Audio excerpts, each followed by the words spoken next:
Hi, and welcome to another lesson of the Excel for Absolute Beginners course. In this lesson, which is lesson 15, we are continuing on formatting cells and we are looking at alignment, merging, wrap test, and orientation of the content of a cell.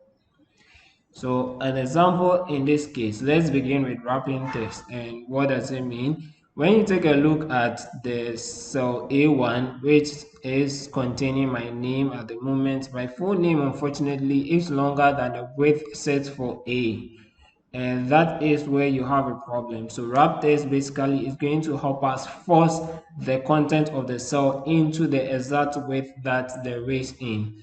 One way that you can actually use to accommodate this is to increase the width of the cell, and you can easily do that by putting the cursor on the line between A and B. That's because our cell that we've written in is A1. We just put it on A and B, then you can drag it, and now we've increased the width to accommodate the name or the text in the cell. But that is not our goal here.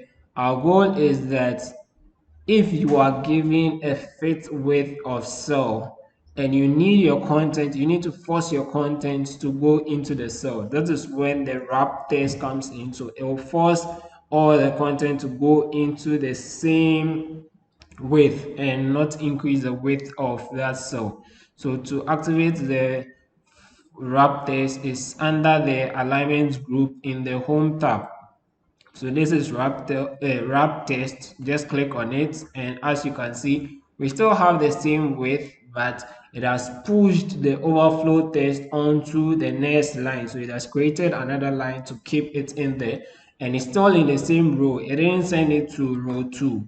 Rather, it's still in row 1 that we are having this. So basically, that is how to wrap this. So this is my new name.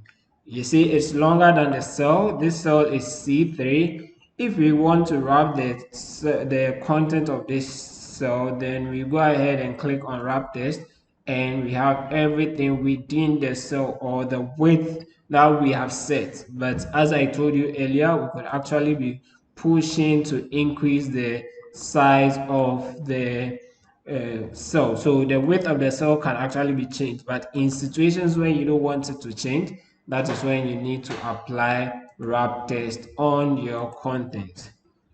All right, the next thing that we want to look at is alignment, and there are different forms of alignment. So I'm going to try to combine the alignment with the merging, since that would be make more sense. So let's look at merging.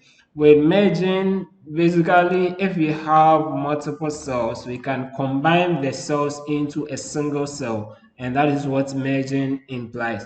For instance, if I want cell B, C, D together, maybe I want to write a title in here, I can merge B, C, D simply by selecting them. So select B, C, and D. Then this is merge and center. So there are other options when it comes to merging the cell. We have merge and center, merge across, merge cells, and unmerge cells. So merge and center basically means let's put some content in here, and you would see exactly what this means. So let's start from here. Okay, A, B, C, and merge A, B, C.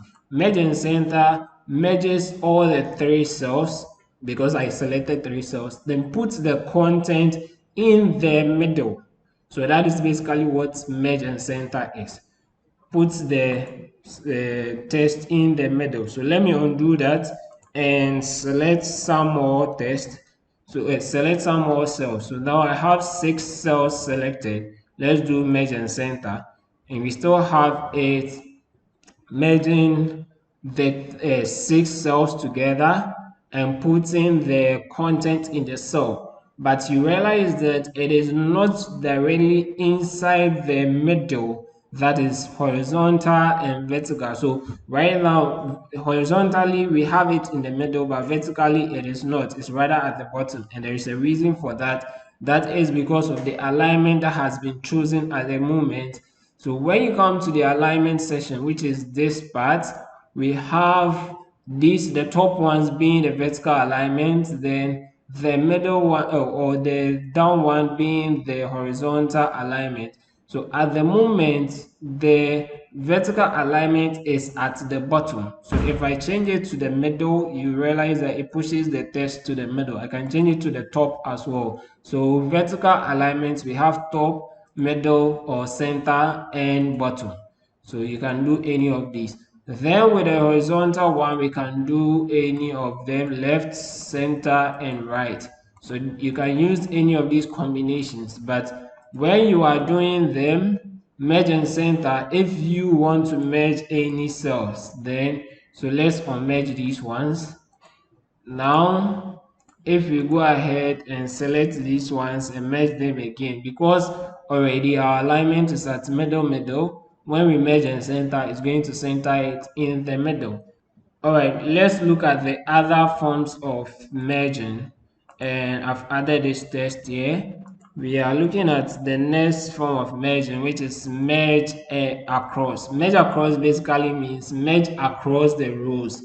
So for these ones, even though I've selected all of them, if I go ahead to use the merge across, it's going to merge A, B, C. Then it will, I mean A1, B1, C1 will be merged together separately from A2, B2, C2. They will also be merged together separately. So merge. And as you can see, we have A1, B1, C1 merged together as one column. Then A2, B2, C2 merged together as another column. Unlike merge across, if we use, so I just undid what I did earlier. If we use merge cells is going to merge all the cells. So it's not like merge across where we're merging just the rows. Merge cells is going to merge all the cells. So at the end of the day, we'll have only one cell. So let's go ahead and press that. And the warning here is very important. Anytime you merge cells as such, it's going to maintain only the content at the upper left. So the top left value is what will be maintained. In this example, it's just my full name that will be maintained. The VSS will be lost. So okay, and as you can see, it has merged all the cells, but it kept only the name that was in the top left cell. Let me undo that and show you the difference. If we use the merge across, it merges the rows. So we'll still have the row 1 as one column. I mean, row 1 ABC will be merged together. Row 2 ABC will be merged together. So we still are able to maintain this, but that is not the case when we use the merge cells. I hope you see the difference. Merge cells will merge all the cells. Merge across will merge across the rows that were selected. And that is how we do the merging. And you have also seen how to work with the alignment as well. The other thing that you need to know about is indentation. So basically, sometimes you want to push the item some steps away or some space. You want to leave some space before an item. You can use indentation, and this is indent forward and indent backwards. So you can close the space backwards by using this, and you can use this to increase the space. And this doesn't only work with the merge. Anywhere you find yourself, you can indent your content as and when you want. All right, then another thing that you need to know about is orientation of the text. Sometimes you may want to rotate the text inside a cell in a particular order or way that you like. So we can use orientation, which is this drop down, and we have different forms of orientation. So here we have angle counter clockwise. So we have your content in an angle form, like you can see now. Then we also have angle clockwise. We have vertical text. So if you want your content to be in a vertical form, we can have that as well. Then okay, then we can have rotate text upwards, that is also there, and we have rotate text downwards. So those are options for you to change the orientation of the content of any cell at all. If you want to undo it, you have to click on the one that was activated. So if it was this one that was activated and I want to undo it, I just have to click on it.